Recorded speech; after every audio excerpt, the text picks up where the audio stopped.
নন্দীগ্রামের কালীচরণপুরে বিস্ফোরণ, এক মহিলার বাড়ির পেছনে বিস্ফোরণ, আহত হয়েছেন মহিলা। মজুদ বোমা থেকে বিস্ফোরণের ঘটনা। অনুমান পুলিশের, ওই মহিলা বাড়িতে একাই থাকতেন। বাড়ির পেছনে সাফাই করতে গিয়ে বিস্ফোরণ হয়। আহত মহিলাকে নন্দীগ্রাম সুপার স্পেশালিটি হাসপাতালে ভর্তি করা হয়েছে। আশঙ্কাজনক অবস্থা, এরপর তাকে তাম্রলিপ্ত হাসপাতালে স্থানান্তরিত করা হয়েছে।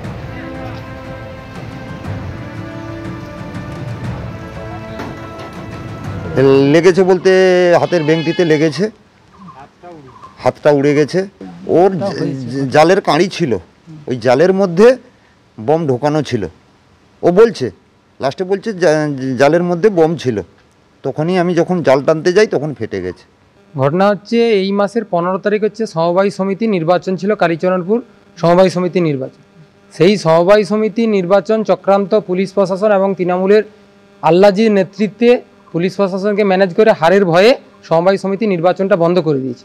সেই নির্বাচনকে ভণ্ডল করার জন্য সমস্ত বম এবং লাঠি থেকে শুরু করে যা আগ্নেয়াস্ত্র মজবুত করেছিল তৃণমূল কংগ্রেস, তার আজকের বমটা সরাতে গিয়ে বাস্ট হয়ে একজন হচ্ছে গুরুতর আহত হয়ে তৃণমূল কংগ্রেসের নন্দীগ্রাম হসপিটাল থেকে নাকি তমলুকে রেফার করেছে বলে শুনলাম।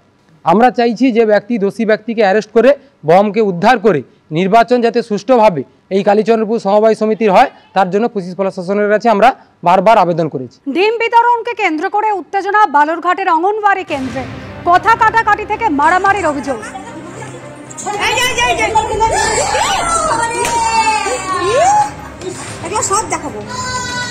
যে ভিডিও ভাইরাল হয়েছে রেখেছি আপনাদের সামনে, এভাবে মারামারি হাতাহাতি হয়েছে বলে অভিযোগ। অঙ্গনওয়াড়ি কেন্দ্রের ইনচার্জ নিজের মর্জি মতন চলেন, এই অভিযোগে বিক্ষোভ অভিভাবকদের। আর বিক্ষোভকারী অভিভাবকদের সঙ্গে কথা বলেন অঙ্গনওয়াড়ির হেল্পার। তা নিয়ে শুরু হয় কথা কাটাকাটি। ইনচার্জ এবং হেল্পারের মধ্যে এইভাবে হাতাহাতি মারামারি। হেল্পারকে মারধরের অভিযোগ ইনচার্জের বিরুদ্ধে। ঘটনায় আহত হয়েছেন হেল্পার, তাকে ভর্তি করা হয়েছে বালুরঘাট হাসপাতালে। তদন্তে নেমেছে পুলিশ। আহমেদাবাদ বিপর্যয়ের জের কলকাতা বিমানবন্দর সংলগ্ন একাধিক পুরসভা নোটিশ পাঠানো হয়েছে। নোটিশ পাঠিয়েছে কলকাতা বিমানবন্দর কর্তৃপক্ষ। মধ্যমগ্রাম, নিউ ব্যারাকপুর, বিধাননগর, উত্তর দমদম পুরসভাকে নোটিশ পাঠানো হয়েছে। আশাবুল হোসেন আমাদের প্রতিনিধি রচনা আমাদের সঙ্গে টেলিফোন লাইনে। আশাবুল, নোটিশে ঠিক কি বলা হয়েছে?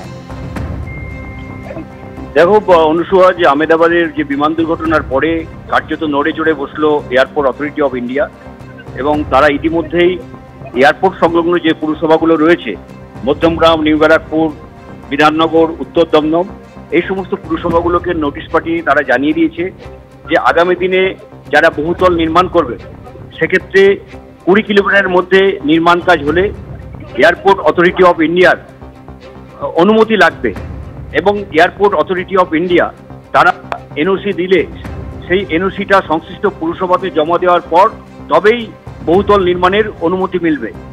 এর আগে 10 কিলোমিটারের মধ্যে কোনো বহুতল নির্মাণ করতে গেলে এয়ারপোর্ট অথরিটি অফ ইন্ডিয়ার অনুমতি লাগতো, কিন্তু আহমেদাবাদের এই বিমান বিপর্যয়ের পর সেই এলাকাকে বাড়িয়ে 20 কিলোমিটার করা হয়েছে, এবং পরিষ্কারভাবে বলে দেওয়া হয়েছে যে ছাড়পত্র দিলে, এনওসি পেলে, এয়ারপোর্ট অথরিটি অফ ইন্ডিয়ার এনওসি পেলেই তবেই সংশ্লিষ্ট পুরসভা কিন্তু নির্মাণ কার্যের অনুমতি দেবে।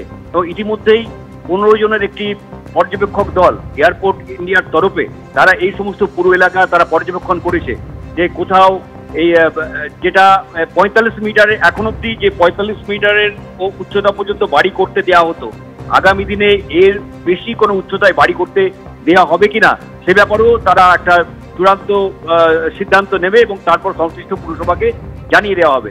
আপাতত এই সমস্ত পুরসভার কর্তৃপক্ষকে তারা চিঠি দিয়ে জানিয়ে দিয়েছে এরপর কেউ কোনো বহুতল নির্মাণ করতে গেলে 20 কিলোমিটারের মধ্যে যদি বহুতল নির্মাণ করে সেক্ষেত্রে আগেই এয়ারপোর্ট অথরিটি অফ ইন্ডিয়ার এনওসি নিতে হবে। সেই এনওসি পাওয়ার পর সংশ্লিষ্ট পুরসভায় এনওসিটা জমা দিতে হবে, এবং তারপরেই পুরসভা তারা বিল্ডিং প্ল্যান বা বিল্ডিং নির্মাণের অনুমতি দেবে। এটা স্পষ্টভাবে নির্দেশিকায় জানিয়ে দেওয়া হয়েছে। ধন্যবাদ।